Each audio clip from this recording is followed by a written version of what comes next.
నమస్తే, welcome to our channel. నేను సౌజన్య. ఆంధ్రప్రదేశ్ ప్రభుత్వానికి పింఛన్లకు సంబంధించి ఎదురుదెబ్బ తగిలిందని చెప్పుకోవాలి.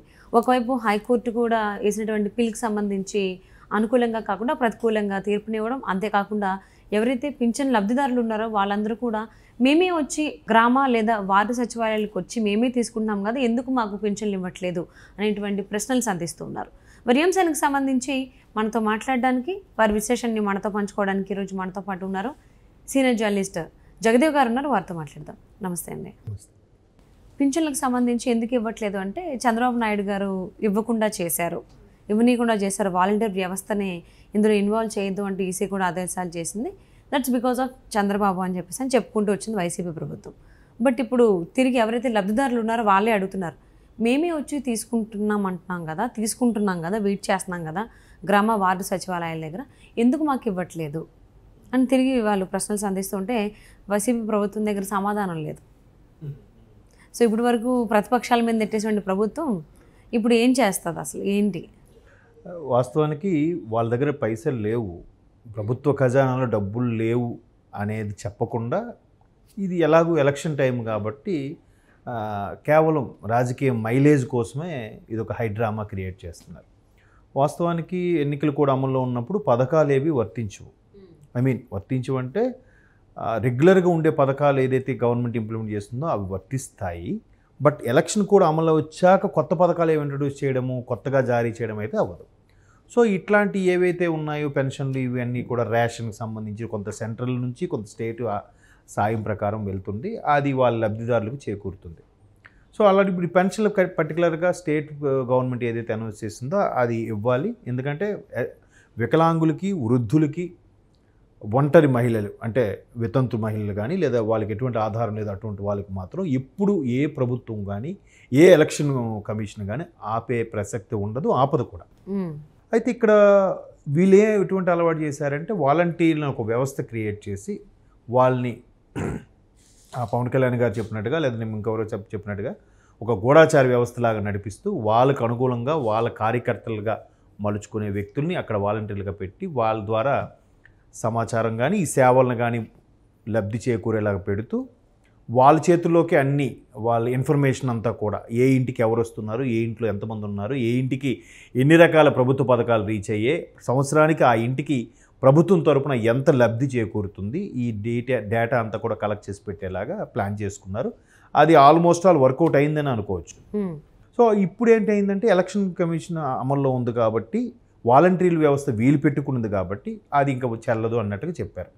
ఒకవేళ మీరు నిజంగా వాలంటీర్ వ్యవస్థకి అలా అంటారు అనుకున్నప్పుడు మీరు దాన్ని ఒక జీవో పాస్ చేసి వాళ్ళందరినీ గవర్నమెంట్ ఎంప్లాయీస్ కింద చేయడం ఇంకేదో చేయొచ్చు కదా, లేదంటే కాంట్రాక్ట్ పోస్టులాగా ఇంకేదో పెట్టి చేయొచ్చు కదా. అట్లా ఏం చేయలేదు. అలా చేస్తే మళ్ళీ ఏం మొదటిగా మోసం వస్తుందో, లేదంటే ఎంత పే స్కేల్ ఇవ్వాలి, లేదంటే దానికి మళ్ళీ డిఏలు ఎరియర్స్ ఇవన్నీ ఉంటాయని భయంతోనో మొత్తానికి చేయలేదు. సో ఇప్పుడు ఏంటంటే ఎలక్షన్ కోడ్ అమల్లోకి వచ్చిన తర్వాత అవి వాలంటీర్లు ఇంటికి వెళ్ళి ఇచ్చే అవకాశం లేకుండా చేశారు. ఎందుకు ఇంటికి ఇచ్చే అవకాశం అంటే మళ్ళీ ఇంటికి వెళ్ళి ఇవ్వగానే ఏం చెప్తారంటే ఇది ప్రభుత్వం ఇస్తుంది, మీరు ఖచ్చితంగా ప్రభుత్వానికి ఇప్పుడున్న ప్రభుత్వానికి ఓటేయాలి, లేదంటే మీకు మళ్ళీ పెన్షన్ కూడా రాదు. మీరు ఎవరు ఒక ఆడావిడ దగ్గర కూడా నేను మాట విన్నాను, మీరు నిజంగా ఎవరికి ఓటేసినా మాకు తెలిసిపోతుంది, అప్పుడు మళ్ళీ మీకు పెన్షన్ రాదు. ఇట్లాంటివి అన్నీ మభ్యపెట్టి చెప్పే ప్రయత్నం చేస్తారు కాబట్టి ఎన్నికల కమిషన్ దాన్ని అవాయిడ్ చేసింది. అవాయిడ్ చేసినప్పుడు ఏం చేశారు, కొంతమంది మీరు అన్నట్టు వృద్ధులు మేము వచ్చి తీసుకుంటాం అని కూడా చెప్పారు. కానీ ఎన్నికల కమిషన్ ఏం చెప్పిందంటే వృద్ధులకి, వికలాంగులకి, అంగవైకల్యం ఉన్న వాళ్ళకి ఖచ్చితంగా ఇంటికి తీసుకెళ్ళి ఇచ్చే ఏర్పాట్లు చేయండి, ప్రత్యామ్నాయం చేయండి అని చెప్పింది. ప్రత్యామ్నాయం చెప్తే దాన్ని వీళ్ళు ఎలా క్రియేట్ చేశారంటే మళ్ళీ రాజకీయ లబ్ధి కోసమే చంద్రబాబు నాయుడు అనే వ్యక్తి కేసు వేయడం వల్లే వీళ్ళు ఎలక్షన్ కమిషన్ ఆపేసింది. అండ్ మోర్ ఓవర్ వాలంటీర్లందరూ కూడా మానసిక వ్యధతో బాధపడి అందరూ రిజైన్ చేస్తారట మూకుమ్మడిగా ఒకేసారి. అయినా అది వాలంటీర్ వ్యవస్థ అంటే ఫ్రీ టైంలో వచ్చి చేయడం కానీ ఒక యాజ్ ఎ ప్రొఫెషన్ లాగా ఉద్యోగంలాగా చేయడం కాదు కదా వాలంటీర్ అనేది. మీరు అన్నట్టు ఒక సర్వీస్ కోసం మీరు ఫర్ ఎగ్జాంపుల్ పలానా దగ్గర ఒక స్టేజ్ అవుతుంది, మీరు వాలంటీర్గా ఎవరైనా వచ్చి హెల్ప్ చేస్తారంటే వెళ్ళి, దాని అర్థం అదే కదా, స్వచ్ఛందంగా సేవలో పాల్గొనడం. That is nothing. ఫ్రీ టైంలో సో దాన్ని ఒక రకమైన ఏదో ఒక భృతి కల్పించి ఎంతో కొంత శాలరీ ఇచ్చి దాన్ని వాలంటరీగా పెట్టారు తప్ప నేను ముందుకు చెప్పాను కదా, వాళ్ళ సేవలను వాడుకొని వాళ్ళని ఒక వీళ్ళకి అనుకూలంగా మార్చుకొని ఉపయోగించుకునే ప్లాన్ అయితే వేశారు.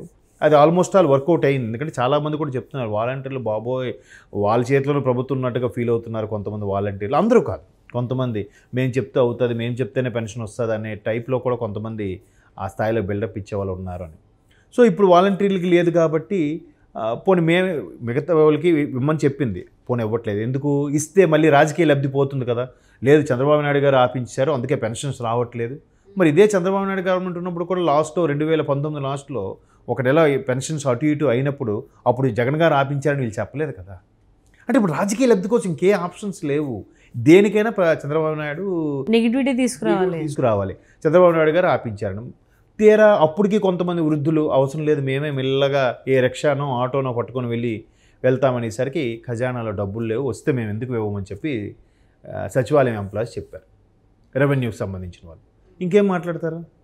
డబ్బులు అసలు గవర్నమెంట్ ఎంప్లాయీస్కి టెన్షన్గా ఇవ్వాల్సిన జీతాలే లేదు ఖజానాలో, ఇంక వీళ్ళకేమి ఇస్తారు? ఇప్పుడు ఇంకెంతమందికి జీతాలు పడతాయో పడవో అదొక పెద్ద సమస్య అయిపోతుంది. ఇప్పుడు ఆల్రెడీ చాలామందికి ఇవాళ థర్డ్, ఎప్పుడు 31 పడిపోవాల్సింది, థర్డ్ను కూడా పడలేదు. కొంతమందికి 12, పెన్షనర్స్కి అయితే మరీ దారుణం 10 తర్వాతే పడుతున్నాయి చాలామంది. ఎందుకంటే ఆ పెన్షన్ మీద ఆధారపడే వాళ్ళు చాలామంది ఉన్నారు. ఏది గవర్నమెంట్ ఎంప్లాయీస్ వచ్చే పెన్షన్, ఈ పెన్షన్స్ మీద కూడా పాపం ఆశగా బతికే వాళ్ళు చాలామంది వృద్ధులు ఉన్నారు. వాళ్ళకి వెళ్ళి ఇమ్మని చెప్పినా కూడా కావాలని వెళ్ళి ఇప్పించలేదు. ఎందుకు లేదు ఇవ్వద్దన్నా అని చెప్పి బూచిగా చూపించి బ్యాట్ చేసే ఉద్దేశం. తీరా చూస్తే ఖజానాలో డబ్బులు లేవు, దాన్ని ఈ విధంగా మసిపూసి మారేడుకాయ చేస్తున్నారు. మళ్ళీ ఎలా చెప్పాను కదా, కేవలం చంద్రబాబు నాయుడు గారు కేసు వేశారనే ఉద్దేశంతోనే వాళ్ళందరూ మనస్తాపానికి గురై మోకమ్మడిగా రాజీనామా చేశారంట. అంటే ఈ విధంగా కూడా పబ్లిసిటీ చేసుకుంటున్నారు. సరే దీని మీద మా వాలంటీర్లు వెళ్ళి ఇవ్వాలని చెప్పి కోర్టులో పిల్లు కూడా వేశారు. హైకోర్టు ఏముంది, మీ ఒక్క రాష్ట్రంలోనే పెన్షన్లు ఇస్తున్నారా వికలాంగులకి, అలాగే అంగవైకలు ఉన్న వాళ్ళకి, లేదంటే వయోవృద్ధులకి? మిగతా రాష్ట్రాలు కూడా ఈ వాలంటీర్ వ్యవస్థ లేకుండా కూడా ఇస్తున్నాయి కదా, మీకెందుకు అని అడిగితే ఇంకా ఆన్సర్ లేదు, చాప చుట్టేశారు. అంటే ప్రతిదీ కూడా ఇది కూడా మళ్ళీ వాళ్ళు చంద్రబాబు తరపు లాయరే ఇలా వాదించమని చెప్పారు, అందుకే అలా చెప్పే కోర్టు వాళ్ళకే ఫేవర్గా ఉంది అన్నట్టు కూడా మాట్లాడుతున్నారు. సో కాబట్టి ఏంటంటే అసలు చాలా అంటే అమాయకులు ఇల్లిటరేట్ పర్సన్స్ ఏంటంటే అవును కావాలనుకుంటున్నారు. కానీ ఎవరైతే ఇప్పుడు సచివాలయం వరకు మెల్లగా కాళ్ళు ఈడ్చుకుంటూ నడుచుకుంటూ వయోవృద్ధులు ఇబ్బంది పడి వెళ్ళారో వాళ్ళకి అక్కడికి వెళ్ళేసరికి బాబు ప్రభుత్వం మాకు ఖాతాలో అమౌంట్ వేస్తే మీకు ఇస్తాం డ్రా చేసి, ఇవ్వకుండా ఎలా ఇస్తామయ్యా, ఇక్కడ లేదు మా పాకెట్లోంచి ఇస్తామా చెప్పు అని కూడా అడిగారు ఎలక్షన్ కమిషన్కి. అందుకే ఇవ్వట్లేదనే దాన్ని ఇప్పుడు ఇలా వచ్చేసరికి ఒక్కసారిగా అవాక్కయ్యారు అందరూ. బట్ ఇప్పటికీ నమ్మే వాళ్ళు ఉన్నారు, గ్రౌండ్ లెవెల్ వాళ్ళకి అన్నీ తెలియదు కదా. లేదు ఇప్పుడు వీళ్ళు అధికారులు ఇవ్వడానికి బతక అలా చెప్తున్నారు, కానీ ఏం కాదు చంద్రబాబు చేయడం వల్ల ఇదంతా వచ్చింది కదా, లేకపోతే ప్రభుత్వం ఎప్పుడూ వేసేసి ఉండేది కదా అని అలా మాట్లాడే వాళ్ళు కూడా ఉన్నారు. చంద్రబాబు లేఖ రాయడం వల్లే ప్రభుత్వం కూడా ఖజానాలో డబ్బులు వేయలేదంట, లేకపోతే ఎప్పుడో వేసేసి ఉండేదంట. ప్రభుత్వం దగ్గరగా డబ్బులు ఉంటే కదా. జనరల్లీ పెన్షన్ డబ్బులు అనేవి ప్రభుత్వం దగ్గరే ఉంటాయి, ప్రతిపక్షాల దగ్గర అయితే ఉండవు కదా. ఇది లాజిక్, ఆ లాజిక్, ఆ క్లారిటీ వాళ్ళు మిస్ అవుతున్నారు. అంటే సామాన్యులకి ఇల్లిటరేట్, ఇప్పుడు రూరల్ ఏరియాలో చదువుకోవడం వాళ్ళు కూడా ఉంటారు, వాళ్ళకి ఏం తెలియదు. బట్ ఏంటంటే వాళ్ళ ఏదో ఇస్తున్నారు బాబు నువ్వు దేవుడు బాబు అని అనుకుంటారు తప్ప ఇన్ని వ్యవహారాలు లాజిక్ తెలియదు కదా. అవును, ఆంధ్రప్రదేశ్లో పింఛన్లకు సంబంధించి వైసీపీ ప్రభుత్వానికి ప్రతి చోట వ్యతిరేకత కనిపిస్తోంది. అటు ఈసీ దగ్గర కావచ్చు, హైకోర్టు దగ్గర కావచ్చు, అలాగే లబ్ధిదారులు ఎవరుతున్నారో వాళ్ళ దగ్గర నుంచి కూడా ప్రశ్నలే సంధిస్తూ ఉన్నారు వాళ్ళందరూ కూడా. మరి దీన్ని ఏ విధంగా రాజకీయంగా చేస్తుంది, రాజకీయంగా ఎలా తను లబ్ధి పొందడానికి ట్రై చేస్తుందో చూద్దామండి. And thank you so much for spending your valuable time with Jagdev గారు.